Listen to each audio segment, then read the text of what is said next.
This is the Meaning Business Podcast, your go-to source for business tips, advice, growth, and exit strategies, hosted by Bruce Kudry and Peter Spinder.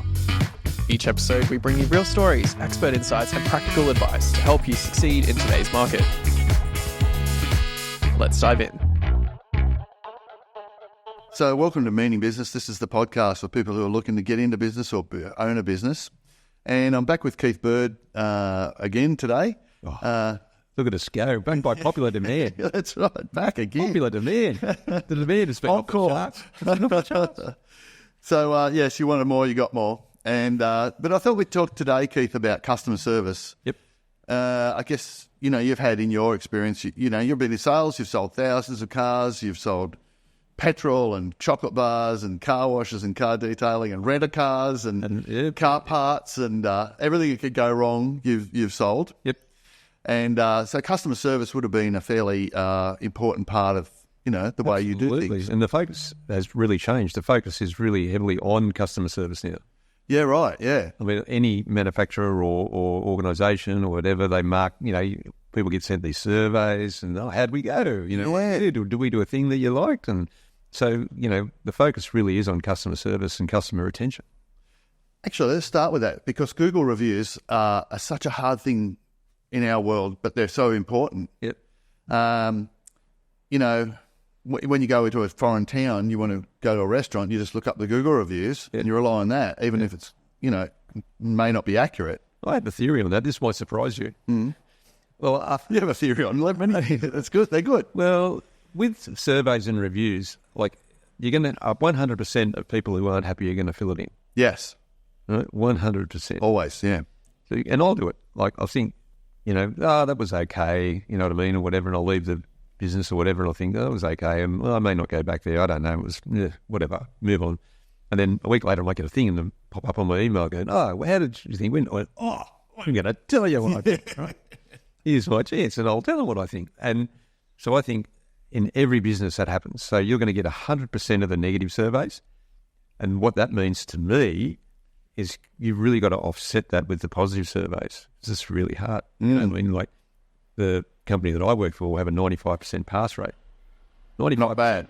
Yeah. And I said, well, we've got to achieve 95%. And I said, look, there's doctors trying to cure cancer that didn't get 95% in their chosen field. They're trying to cure cancer. All I'm trying to do is move, sell a car, right? So it's really tricky, right? So 95% is a pretty big ask, but you've heard me say before, I want what you want. And that's sort of my credo for the customer now, which is, they come in, they want to be served, they want everything to work just so, they don't want it to break down, they want everything to be just so. So I want that too. I want that for them. So it should be simple, really, just providing what they want or what I would want if I was that person. And so that's got to be my focus. So how do I make that be a thing? How do I make that, treat them with respect and courtesy and all the rest of it, and endear themselves to me enough so they'll come back and buy another thing then later time. So because reviews are so important, if someone's not happy, you really want to know about it so that you can turn that around and not get that. It's an opportunity. Yeah. It's an opportunity. Yeah. It's absolutely. You can make an advocate, for life if you do the right thing by people. What they're really saying is not, I don't like you. They're saying, what are you going to do about it? And then I'm going to not like you if you don't do something about it. So it's a great starting point for you as the business owner or manager or interface with the client to start off with that mindset, I want what you want, and to let them know I want what you want. That's exactly right. And I say it all the time. Probably takes a bit of wind out of their sails too. Absolutely. They're like, okay. Absolutely. I want what you want. Oh, we're not adversarial. We're on the same side. Look, you've got to separate the people from the problem. And what I mean by that is, we can sit here and argue about something, whatever, and then we're both going to get a black eye, but then we've still got the problem. So we just got to take the people issue away from it and then just focus on, well, what is the issue? Yeah. Your thing's broken or it didn't work out or it's, got a scratch or whatever it is. Let's focus on that and take the people issue, which is, I'm right, no, I'm right, because everyone wants to be right. Right? Exactly. We can't all be right. It's not possible. So we just got to take that to one side and then we've just got to focus on the problem. So you take the emotion and the people out of it and you focus on the problem. Yep. and then we're both on the same side trying to resolve the problem. Correct. And once the problem's resolved, Absolutely. ideally, Absolutely. everyone's happy. I mean, some people like to yell at people, and some people really love doing that. Yep. My experience, a person in an argument with the loudest voice is in the wrong. So usually some people will sort of feign correctness with volume. You know, they'll say, I'm right, Yeah. you know what I mean? Yes, exactly. It's because I'm going to be louder and Adamant. more aggressive. Yeah. You think, yeah, they're probably in the wrong. Yeah, quite often that loud voice comes from either, some other emotional or self-confidence issue, or they're not quite sure that they're wrong or they're right, but they're thinking if I yell loud enough, it'll look like I'm right. Yeah. Well, like there's a real old adage which I hate, which is the customer is always right. Aha. Right? That's the old adage, isn't it? Yeah. And that is so not true. However, I'll temper that with perception is reality. So a customer's perception is their reality. So, like if they walk into your shop and then no one serves them, right? They leave 15 minutes later without being served. Their perception is, I went in there and they're not interested in selling me anything. Well, sir, that's the complete opposite's true. I want to sell you 100 things. But it just didn't work out that way because everyone was busy. They were on the phone. They were doing something else and they didn't see you or whatever. Yes. And you got treated that way. But the perception is reality. So they're not right. Yeah. But it is their perception. Yeah. It's their reality. Yeah. So you've got to be aware of what happened to them. How did they perceive it? Why did they think that? Yeah. And think about, well, okay, we probably did do that to them. Yeah. You know, it's not your intention. But that customer's always right thing, I grew up with that mentality. Absolutely. And I don't know if I've told you this sort of story or if you've heard this guy, but there was a guy, he was a lawyer in Sydney, eastern suburbs of Sydney, and he became a customer service specialist. And his story was that he used to go to a lot of motor dealerships and the customer is always right, even if they're wrong sort of thing. And was his adage. And the story he gave was that this lawyer, I believe it was a Jaguar dealership and he bought a lot of Jaguars and he put his car in for service and he picked it up at the end of the day. And there's a big dent in the rear quarter panel of the Jaguar. And he was like, what's going on? That dent wasn't there, when I brought it in and, you've damaged my car. And these guys had just been through this training of the customer's always right. So they didn't argue, even though they believed the dent was there when he brought it in. So they said, don't worry, we'll get it fixed for you. Give us 2 days. And they repaired it. And that was the way they resolved it. Anyway, that night he went home and he said to his wife, oh, you wouldn't believe it. I took my car in for a service. They dented the bloody Jaguar. And his wife says, oh, I meant to tell you. Put the dent in. Haven't heard this story? No. Yeah, right. And so he goes back sheepishly, thanks, guys. My wife told me, she did, and I didn't realise, really appreciate it. Bought 42 cars in the years since that event. Yeah, that's exactly right. Well, he's an advocate now, he knows that his business means something to you. Yeah. And so that dealership could have easily and rightly said, no, mate, that dent was there when you brought the car in, we're not fixing it. Yeah, well... And that's understandable. Well, my old mate Austin used to say, what's the customer worth to you, right? Yeah. And what is it worth to you? Yeah. You know what I mean? I've got a story called the $10,000 floor mats, which is like... We had a customer once upon a time that bought a car and then they came back in and then they said 3-4 days later, I didn't get any floor mats. And it wasn't discussed. It wasn't on the order. He didn't pay for any floor mats. No one's promised him any floor mats, whatever.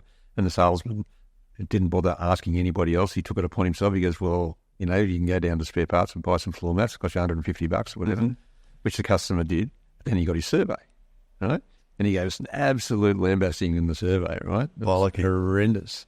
And that put us below the line for our quarterly bonus, and it cost the company $10,000. Oh, yeah. To be right about, well, we told you didn't get floor mats. Yes. So what's the customer worth to you? Exactly. There's a cost to being right. There's a cost to being right. You've got to assess whether, do I want to be right or do I want to have a relationship with this customer? Yeah.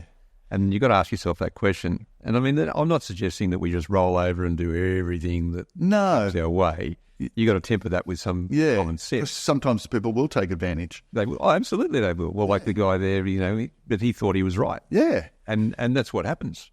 The way this ex-lawyer guy got into that was he was at a 5-star hotel once. And this is when internet was a coming thing, internet in hotels. And you plugged your computer into the wall, to the cable to connect the internet, apparently.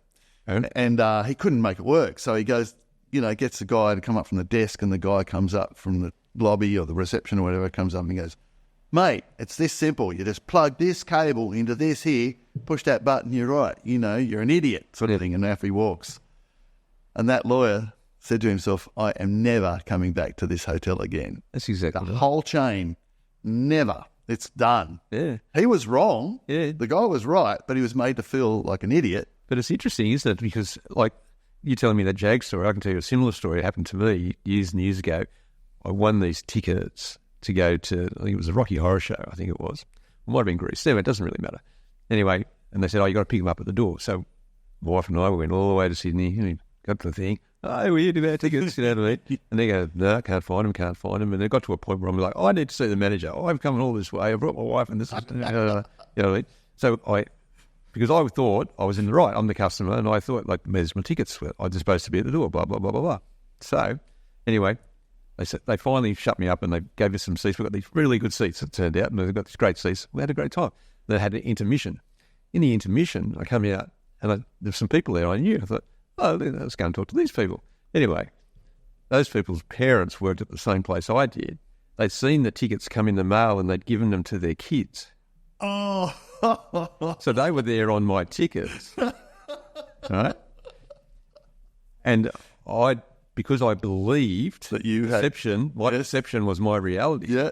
I believed that I was supposed to have tickets, which I was. Yeah. But it was at intermission, I worked out exactly what figured out what's going on. Like, I thought, they've got my tickets, and that's why I had to remonstrate and go through all this at the counter. Maybe I am a good salesman. I sold them on the idea that I had to go to the theatre.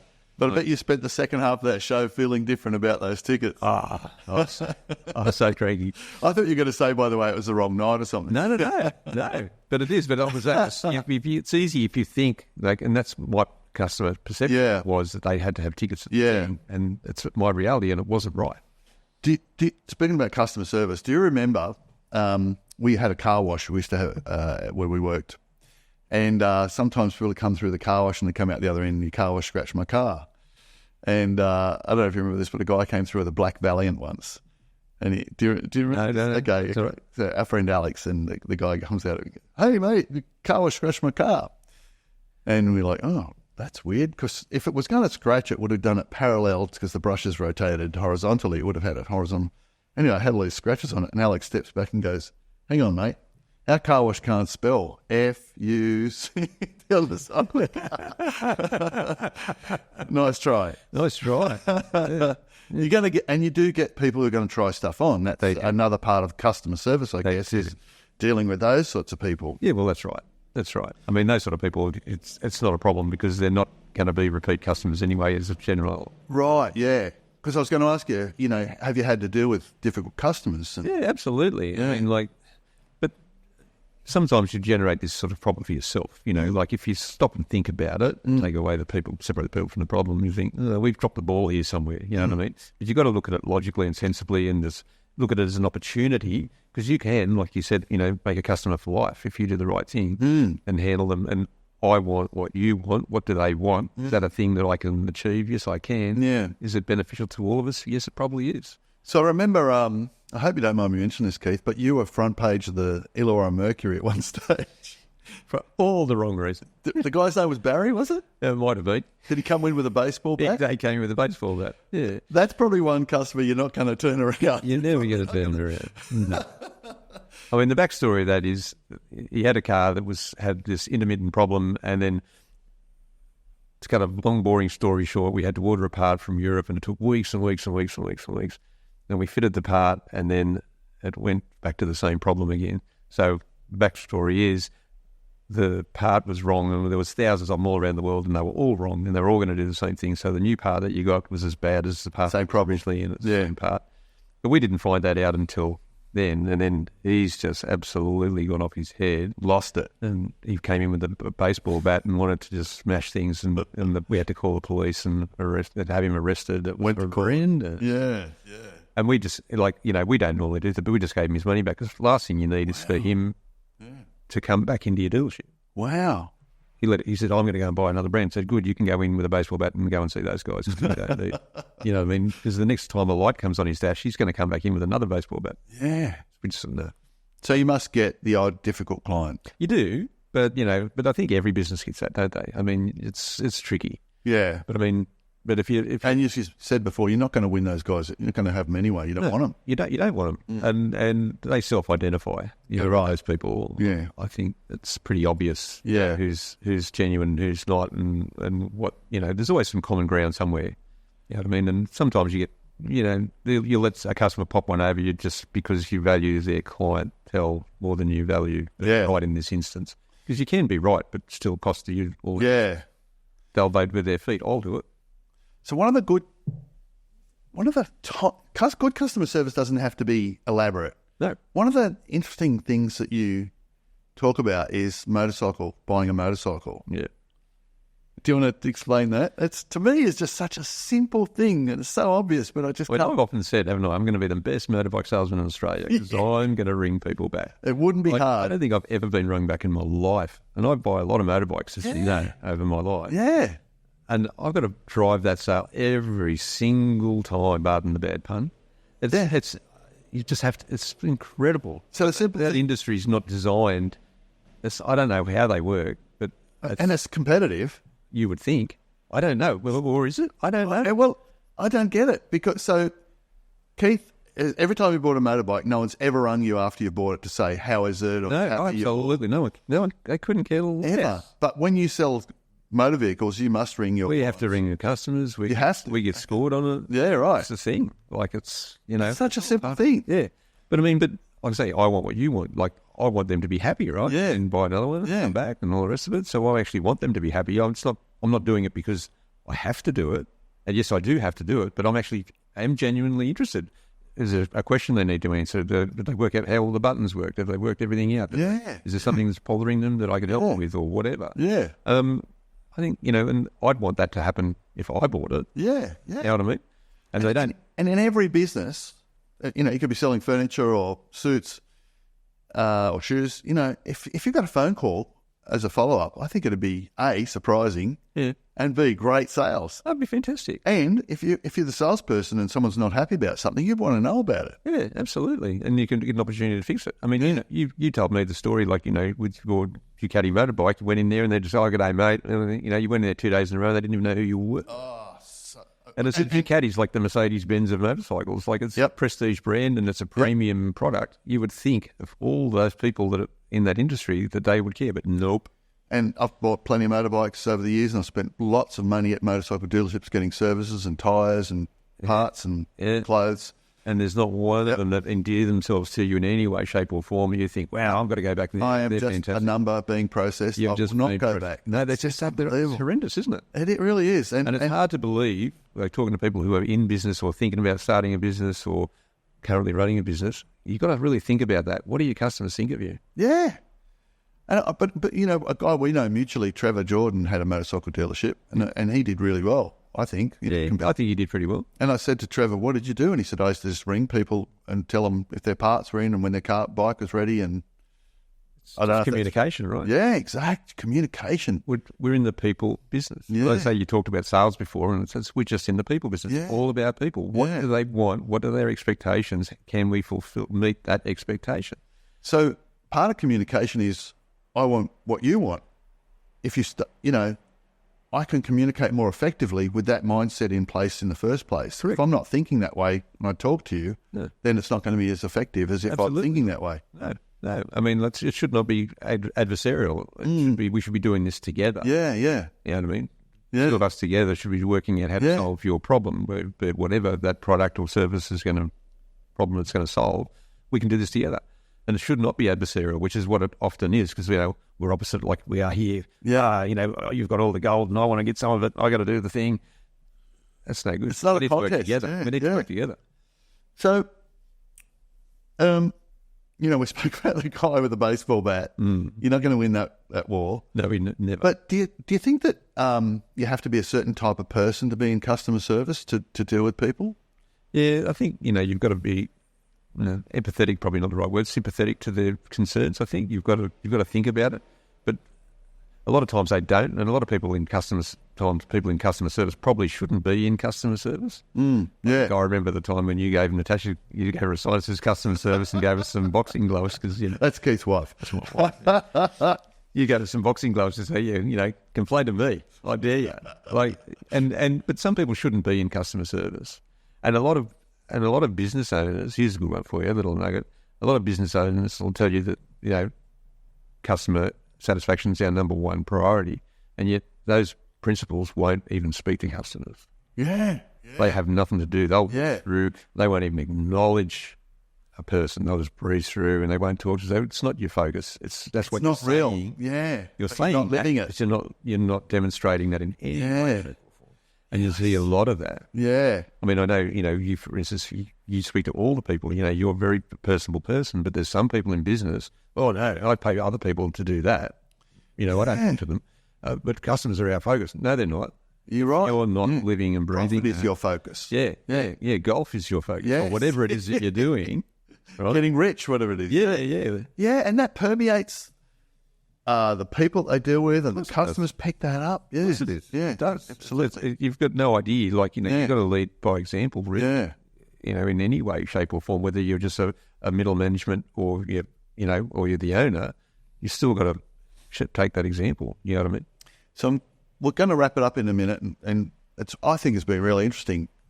Maybe I'm wrong. It's Maybe just you're right. me. No, I think it's always interesting. I like butterflies. I love talking about this. Yeah. So, do you find that because you've sold lots of brands, Yep. Toyotas, Fords, Nissans, BMWs, Holdens, do you find that a client, a customer that buys an expensive car is a different kind of person in terms of customer service and their expectations to a budget buyer, or No, is that a bad generalisation? That's a myth. Yeah, really? I think it's a myth. Okay. I always remember when I very first started in the prestige area, I was of the opinion, this is going to be but it's not. And people really appreciate it if you speak to them like people. Right. Instead of trying to treat them like, special. And I think that's a big mistake. And that was part of our success. We treated everybody equally. The amount of times I heard people say, I just went in there in a pair of shorts and a T-shirt and they showed me the car. You know what I mean? Because otherwise, some places they go to, if they don't roll up in a suit, they don't even unlock the car to let them look at it. You know what I mean? Is that real? Yeah. That's our thing.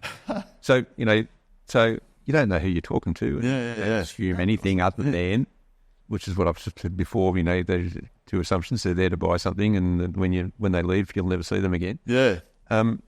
So you just treat those people as if they're here to buy them. That's why they're here, right? Yeah.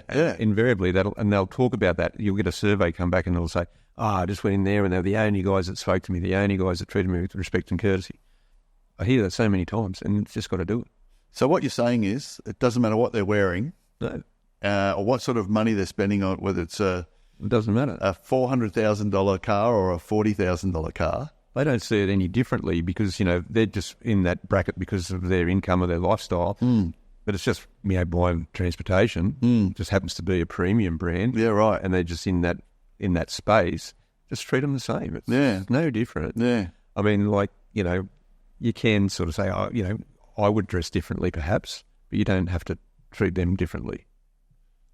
Yeah. Because we've got the image to uphold. Yeah. You know what I mean? I can't turn up in a polo shirt and just, you're right, mate. I can't do that. But I think, as long as you treat everybody the same, I think they really appreciate it. By the way, this is about customer service. I'm going to finish by telling you this weird observation. You saw Jerry Seinfeld last night? I did.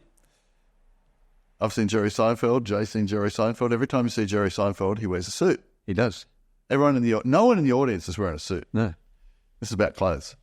If Jerry Seinfeld was watching the show, he wouldn't be wearing a suit. No. So why is he wearing a suit up on stage? Yeah, I think he's got a standard to uphold. Yeah, right.